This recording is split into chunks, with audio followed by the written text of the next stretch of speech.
Bora fazer uma coisa diferente hoje? Vamos colocar um dos maiores vilões da ficção em julgamento, só que usando um código de justiça moral de 700 anos atrás? É isso mesmo. Hoje, o Imperador Palpatine vai encarar o inferno de Dante. Essa é a pergunta que vai guiar a gente. Como é que se julga uma alma cuja maldade se espalhou por uma galáxia inteira? Onde exatamente um ser como Palpatine se encaixa na hora do juízo final? Então, vamos lá. A nossa missão é bem clara. A gente vai mapear a alma do Palpatine na geografia moral super precisa do inferno de Dante para, finalmente, decidir o destino eterno dele. E olha, não é só sobre punição não, hein? É sobre uma justiça poética. Primeiro, uma coisa super importante. O inferno de Dante não é só um lugar de fogo e enxofre, tá? É uma hierarquia toda organizada baseada na ética de Aristóteles. E ela faz uma distinção bem clara entre os tipos de pecado. E é essa distinção que é a chave de tudo. A divisão mais fundamental é essa: incontinência versus malícia. A incontinência é tipo a falha em controlar os nossos impulsos, sabe? Mas a malícia é bem mais sombria. É quando se usa a razão de propósito para fazer o mal. E não tem nem o que discutir, né? A maldade fria, calculista do Palpatine coloca ele direto, sem escalas, na categoria da malícia. E sabendo disso, a jornada do Palpatine pelo inferno já começa com uma queda vertiginosa. Os pecados dele são pesados demais para os círculos de cima que foram feitos para punir a fraqueza, e não uma vontade perversa e deliberada como a dele.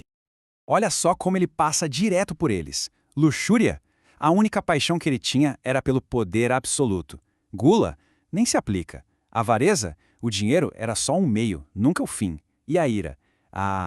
Ele sentia ódio, claro, mas ele não era escravo da raiva como outros Sith. Pelo contrário, ele era o mestre da própria ira, usando ela como a precisão de cirurgião.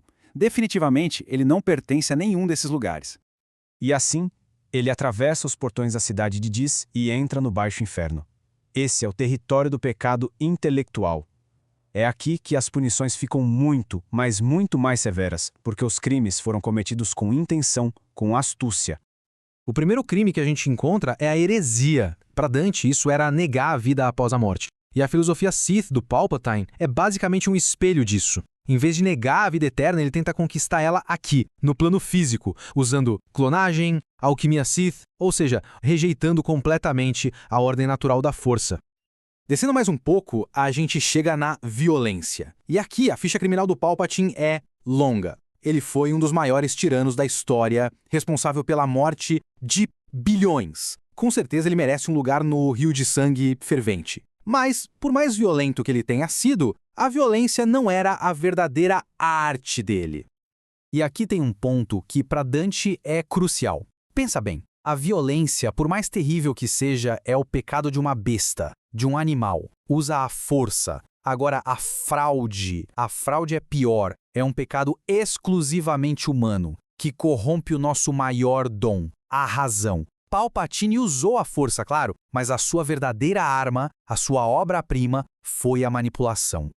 Isso nos leva direto para o oitavo círculo, o Maleboge, ou Fossos Malignos. Esse é o reino da fraude, e a carreira de Palpatine é praticamente um guia turístico de todos os 10 vales que existem por lá. Tem uma frase que resume perfeitamente essa duplicidade dele. Aquela fachada dourada de servidor público, humilde, escondia o peso de chumbo de um Lord Sith. Essa é a definição perfeita de hipocrisia, um dos crimes punidos aqui. E a lista não para por aí. Como conselheiro fraudulento, ele sussurrou veneno no ouvido do Anakin, transformando o amor dele numa arma. Como semeador da discórdia, ele criou uma guerra civil galáctica onde ele controlava os dois lados só para consolidar o poder. Ele poderia passar a eternidade em qualquer um desses fossos. Mas depois de toda essa manipulação, toda essa enganação em escala galáctica, que pecado poderia ser ainda mais profundo?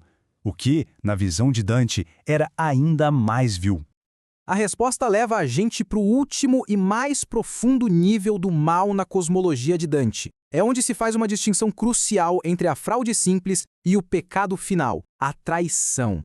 Traição é a fraude cometida contra quem tinha o direito de confiar em alguém. é quebrar um laço sagrado. Não é só enganar um inimigo, é apunhalar pelas costas um amigo, um mentor, a nação que te colocou no poder. E é aqui que o caso contra Palpatine se torna irrefutável. Ele não só cometeu traição, ele cometeu traição em todos os níveis imagináveis. Ele assassinou o mestre dele, Darth Plagueis, ele destruiu a República, o seu país, e num nível cósmico ele traiu a própria força. Por esses crimes, o destino final dele não é um poço de fogo, mas algo muito, muito pior. O centro do inferno de Dante é um lago congelado, Cocoitus. É o ponto onde não existe calor, nem amor, nem vida. É a imobilidade absoluta. A genialidade disso está no que Dante chamava de contrapasso. A ideia de que a punição tem que ser o espelho perfeito do pecado. Aquele que desejava poder ilimitado agora está completamente imóvel. A voz que enganou uma galáxia inteira, silenciada para sempre.